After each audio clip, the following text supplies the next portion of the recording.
لبيك اللهم لبيك لبيك لا شريك لك لبيك إن الحمد والنعمة لك والملك. السلام علیکم ورحمۃ اللہ وبرکاتہ. الحمد للہ رب العالمین والصلاة والسلام على رسوله الكريم وعلى آله وأصحابه أجمعين. أما بعد فأعوذ بالله من الشيطان الرجيم. بسم الله الرحمن الرحيم. ولله على الناس حج البيت من استطاع إليه سبيلا ومن كفر فإن الله غني عن العالمين. قال النبي صلى الله عليه وسلم خذوا عني مناسككم أو كما قال عليه الصلاة والسلام. بسم الله الرحمن الرحيم. رب اشرح لي صدري ويسر لي امری واحلل عقدۃ من لسانی یفقهوا قولی. میں سب سے پہلے اللہ سبحانہ وتعالی کا شکر بجا لاتا ہوں. بے پایا درود و سلامتی ہو محمد مصطفیٰ صلی اللہ علیہ وسلم پر. انشاءاللہ آج ہم یہ جانیں گے کہ عمرے کا طریقہ کیا ہے، حج کا طریقہ کیا ہے. ٹھیک ہے، تو ہر ایک کو چاہیے کہ میں جو اسٹیپس آپ کے سامنے بتلا رہا ہوں تو اس کو آپ لوگ دھیان سے سنیے گا. عمرہ اور حج کا طریقہ معلوم کرنے کے لیے ذہن میں پوائنٹس آپ بٹھا لیجئے کہ 24 کام عمرے میں کرنا ہے اور 25 کام حج میں کرنا ہے. یعنی عمرہ اور حج یہ دونوں ملا کر اس کو کہتے ہیں حج تمتع. یعنی انڈیا کے جو لوگ سفر کرتے ہیں تو جنرلی وہ حج قران، حج افراد اور حج تمتع، 3 قسم کے حج ہوتے ہیں: حج قران، حج افراد اور حج تمتع. تو الحمدللہ جنرلی جو انڈیا کے لوگ حج کرنے جاتے ہیں تو وہ حج تمتع کرتے ہیں. یعنی مطلب یہ ہے کہ پہلے عمرہ کر لیتے ہیں، پھر احرام کھول دیتے ہیں. اس کو تمتع یعنی کہ فائدہ اٹھانا، لطف اندوز ہونا. یعنی جو احرام کی پابندیاں ہوتی ہیں وہ پابندیاں ختم ہو جاتی جب آدمی احرام کھول دیتا ہے. یعنی کہ عمرہ پہلے کر کے احرام کھول دیا جاتا ہے اور جو احرام کی پابندیاں ہیں وہ پابندیاں ختم ہو جاتی ہیں. نتیجے میں آدمی پھر آزادی کے ساتھ وہ پابندیوں کا چونکہ پابند نہیں ہوتا اس لیے اس کو تمتع یعنی کہ فائدہ اٹھانا. پھر اس کے بعد 8، 9، 10، 11، 12، 13 یہ جو ذی الحجہ کے یہ جو دن ہے اس میں حج کیا جاتا ہے. تو حج کے بارے میں ہمارے دماغ میں کیا بیٹھا ہوا ہے جنرلی کہ 40 دن کے لیے جاتے ہیں تو ہم سمجھتے ہیں کہ 40 دن کا حج ہوتا ہے.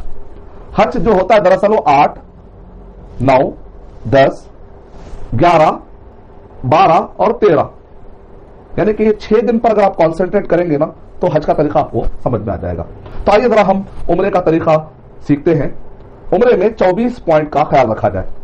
سب سے پہلا پوائنٹ آپ یہ ذہن میں رکھیں کہ ضرورت اگر ہو کسی کو تو پہلے وہ بال کاٹ لے اپنے جسم کے. وہ بال جس کو کاٹنے کی شریعت نے اجازت دی ہے وہ بالوں کو وہ کاٹ لے. ظاہر بات ہے داڑھی تو نہیں کاٹیں گے کوئی کیونکہ شریعت میں اس کی اجازت نہیں ملتی ہے. شیو کی میں بات کر رہا ہوں. اور اسی طریقے سے داڑھی ایک آدمی اگر ایک مٹھی کے باہر اگر کاٹتا ہے تو بعض علماء نے اجازت دی ہے. اگر کوئی اس فتوے کو فالو کرتا ہے تو میں ابھی اس ڈسکشن میں جانا نہیں چاہتا. البتہ ایک مٹھی کے اندر کاٹنا یا اسی طریقے سے شیو کرنا اس کی تو اجازت نہیں ہے آتھینٹک اوپینین کے مطابق. بہرحال جن بالوں کے کاٹنے کی اجازت ہے اگر ضرورت ہو تو ان بالوں کو کاٹ لیا جائے. جسم پر خوشبو لگا لی جائے اور یعنی غسل کرنے کے بعد جسم پر خوشبو لگا سکتا ہے. تو یہ جو خوشبو ہوتی ہے وہ کپڑوں پر نہ لگائے، جسم پر لگائے کیونکہ کپڑے پر وہ لگائے گا تو وہ احرام ہے. اور بعض اوقات یہ ہے کہ بعض جو خوشبو لگائی جاتی ہے اس کا جو جرم ہوتا ہے، اس کا جو مادہ ہوتا ہے یعنی کہ ایسا موٹا یا ٹھہری ہوئی والی چیز جو ٹھہر جاتی ہے جس کو ہم کہتے ہیں گاڑا، کوئی ایسا کوئی خطرہ ہو اگر وہ آدمی لگا لیتا ہے تو ظاہر بات ہوتا کیا ہے وہ احرام باندھنے کے بعد احرام کی نیت شروع کرنے کا میقات پہ گزرنے کے بعد وہ گاڑا اگر رہے گا تو اس پر ہاتھ لگنے سے خوشبو پیدا ہو سکتی ہے. تو ایسا لگے گا جیسا کہ احرام کی پابندیاں شروع ہونے کے بعد اس نے گویا کہ خوشبو لگائی. احرام کی ایک مرتبہ پابندیاں جب میقات سے شروع ہو جاتی ہیں تو اس کے بعد خوشبو لگانا جائز نہیں ہے. جسم پر لگانے کی اجازت اس لیے ہے کیونکہ نبی صلی اللہ علیہ وسلم نے احرام باندھنے سے پہلے یعنی میقات آنے سے پہلے آپ پر پابندیاں شروع نہیں ہوتی ہے. تو پابندی شروع ہونے سے پہلے اگر کوئی خوشبو لگاتا ہے اور وہ بھی جسم پر اگر لگاتا ہے تو اس کی اجازت ملتی ہے، بلکہ یہ نبی اکرم صلی اللہ علیہ وسلم کی سنت مبارکہ. تو یہ پہلا پوائنٹ ہے. سیکنڈ پوائنٹ جس کا ہمیں خیال رکھنا چاہیے کہ مرد اپنے بدن سے سلے ہوئے سارے کپڑے وہ نکال دے گا. یہاں پر یہ خیال رہے کہ مخیط کا مطلب لوگ یہ سمجھتے ہیں کہ ہر سلی ہوئی چیز کو نکال دیں گے. اسی لیے بعض لوگ کیا کرتے ہیں, ان کے پرس میں اگر کوئی ایسا پرس ہو یا ان کا ویلٹ ہو, اگر اس کے اندر سیون ہوتا ہے تو وہ لوگ وہ بھی استعمال نہیں کرتے, سمجھتے ہیں کہ سلی ہوئی چیز. یا اسی طریقے سے جب چھتری ہوتی ہے, چھتری تو یہ چھتری بھی بعض اوقات سلی ہوئی ہوتی ہے, تو کئی لوگ یہ چھتری استعمال نہیں کرتے. یا ان کے چپل یا بیلٹ میں اگر کوئی سلا ہوا کوئی حصہ ہو تو اس کو نکالنے کی کوشش کرتے ہیں. تو حدیث میں جو ورڈ آیا ہے سلا ہوا ورڈ نہیں, مخیط کا مطلب یہ ہے کہ اس انداز سے سلا گیا ہو کہ آدمی کے جسم کے جو حصے ہیں وہ ابھر کر نمایاں ہوتے ہو. جیسے مثال کے طور پہ اگر کوئی آدمی کوٹ یا شرٹ پہنتا ہے تو اس میں باقاعدہ ہاتھ الگ نظر آتا ہے, اس کا جسم الگ نظر آتا ہے. اس طریقے سے نہیں ہونا چاہیے کہ اس کے جسم کے اوصاف, اس کے جسم کے باڈی پارٹس نظر آئے, یہ انداز میں نہیں ہونا چاہیے. یہ مطلب ہے مخیط کا معنی یہ نہیں کہ ہر سلی ہوئی چیز نکال دو, تو اس کا خیال رکھا رہے. اگر غور کیا جائے تو احرام بھی ایک طریقے سے بنا ہوا ہی ہوتا ہے. کوئی آدمی کہے گا کہ احرام بھی تو تاگوں سے بنا ہوا ہے, اگر کوئی اور باریکی میں چلا جائے تو پھر پلاسٹک کا احرام پہننا پڑے گا. اور احرام جب ہم پہنتے ہیں تو خیال یہ رہے کہ سفید رنگ کا زیادہ پریفریبل ہے, صاف ستھرا ہو. ایک چادر جس کو تہبند کے طور پہ باندھ لیا جاتا ہے, دوسری ایک چادر ہوتی ہے جو اوپر سے باندھ لی جاتی ہے, یعنی کہ 2 چادروں کا یہ احرام ہوتا ہے. اور عورت اپنے عام کپڑوں میں وہ عام کپڑے پہن سکتی ہے, ایسا نہیں کہ کوئی الگ سے احرام ہو یا الگ سے کوئی کپڑا ہو احرام کا یا کوئی الگ سے شکل ہو, ایسی بات نہیں ہے. عورت اپنے عام کپڑوں میں وہ احرام باندھ سکتے ہیں, اور اس کے اوپر ایک ایسا برقع ہوگا. خیال رہے کہ یہ برقع چمکدار نہ ہو, کالا بھی اگر ہو لیکن چمکدار ہو, اٹریکٹ کرنے والا ہو, تو ایسا نہ ہو. اگر کوئی عورت سفید رنگ کا پہننا چاہتی ہو تو کہتے ہیں کہ استعمال کیا ہوا, یعنی کہ اس کا رنگ بالکل نیا اگر پہنیں گے تو ظاہر بات ہے ہو سکتا ہے کہ اس کے اندر اٹریکشن پیدا ہو جائے, جس کو کہتے ہیں مرا ہوا رنگ, یعنی کہ استعمال کی ہوئی چیز جیسے پرانی لگتی ہو, تاکہ عورت کو خشوع اور خضوع اختیار کرنے میں آسانی رہے اور اسی طریقے سے اطراف کے لوگوں کو بھی پرابلم نہ رہے. تو اس طریقے سے یہ جو چادر ہوتی ہے یا یہ جو برقع ہوتا ہے اس کے اندر کے وہ کپڑوں کو چھپا لینے والا ہوتا ہے. نتیجے میں الحمدللہ ہمارے لیے عورتوں کا احرام سمجھنا بھی آسان ہو گیا اور مردوں کا احرام سمجھنا بھی آسان ہو گیا. نوٹ کرنے کی بات یہاں پر یہ ہے کہ ہوائی جہاز سے جدہ جانے والے حضرات, اس پوائنٹ کو اچھی طریقے سے آپ لوگ نوٹ کر لیں کہ ہوائی جہاز سے جدہ جانے والے حضرات جہاز میں بیٹھنے سے پہلے وہ احرام باندھ سکتے ہیں, لیکن میقات پر پہنچنے کے بعد ہی نیت کریں گے. یعنی مطلب یہ ہے کہ جو لوگ جدہ سے جاتے ہیں, مثال طور پہ انڈیا سے اگر جاتے ہیں اور جدہ چلے جاتے ہیں پہلے, تو جدہ کو کئی لوگ میقات سمجھ بیٹھتے ہیں. اس بات کا خاص طور سے خیال رکھیں, جدہ میقات نہیں ہے. جدہ سے آدھا گھنٹہ پہلے یلملم آتا ہے. تو اس کا مطلب یہ نکلا کہ جب ہم جدہ جائیں گے انڈیا سے, جو لوگ جدہ کو جاتے ہیں تو ان کو چاہیے کہ وہ لوگ احرام پہلے باندھ لیں تاکہ ان کو نیت کرنے میں آسانی رہے. لگ بھگ آدھا گھنٹہ پہلے آپ کو نیت کرنی پڑتی ہے جدہ آنے سے پہلے. اگر کوئی آدمی مدینہ جائے گا تو ایسے وقت پر چونکہ وہاں پر میقات درمیان میں نہیں پڑتا تو پہلے مدینہ لے جایا جاتا ہے. بعض حاجیوں کو, انڈیا کے بعض حاجیوں کو پہلے مدینہ لے جاتے ہیں. تو ایسے وقت پر آپ کو احرام باندھنے کی ضرورت نہیں, کیونکہ مدینہ انٹری کرنے کے لیے, مدینے میں انٹری لینے کے لیے آپ کو کوئی بھی احرام باندھنے کی ضرورت نہیں ہے. مدینہ میں 1 ہفتہ رہنے کے بعد پھر ان کو کیا کرتے ہیں, عمرے کے لیے لے کر چلے جاتے ہیں مکہ کی طرف. تو مدینہ میں ذوالحلیفہ پڑتا ہے, تو وہاں پر ایک الگ میقات ہوتی ہے. جیسا کہ آپ کو معلوم ہے کہ میقات 5 ہوتے ہیں. تو ایک میقات جدہ کے راستے سے جب آپ جاتے ہیں تو یلملم, اور جو لوگ مدینہ کی طرف سے مکے کی طرف جاتے ہیں عمرہ کرنے کے لیے یا حج کے لیے, تو ان کے درمیان میں جو میقات پڑتی ہے وہ ذوالحلیفہ ہے. تو اس کا خاص طور سے خیال رکھیں. یہ 2 پوائنٹ ہوئے. تیسرا پوائنٹ جسے ہمیں خیال رکھنا ہے وہ یہ ہے کہ جب آپ میقات پہنچتے ہیں تو میقات پہنچ کر اللہم لبیک عمرۃ, یعنی مطلب ہے او اللہ میں حاضر ہوں عمرہ کرنے کے لیے, اے اللہ میں عمرہ کے لیے حاضر ہوں کہہ کر عمرے کی نیت کریں. نماز میں آپ جب نیت کرتے ہیں تو دل سے کرتے ہیں, لیکن عمرہ اور حج ایک ایسی عبادت ہے کہ دل میں نیت کے ساتھ ساتھ آپ کو زبان سے بھی الفاظ ادا کرنے پڑتے ہیں. یعنی مطلب ایک کہ دل میں نیت رہے گی اور زبان سے تلفظ رہے گا, اور کہیں گے آپ لبیک اللہم عمرۃ, اللہم لبیک عمرۃ یہ کہیں گے آپ.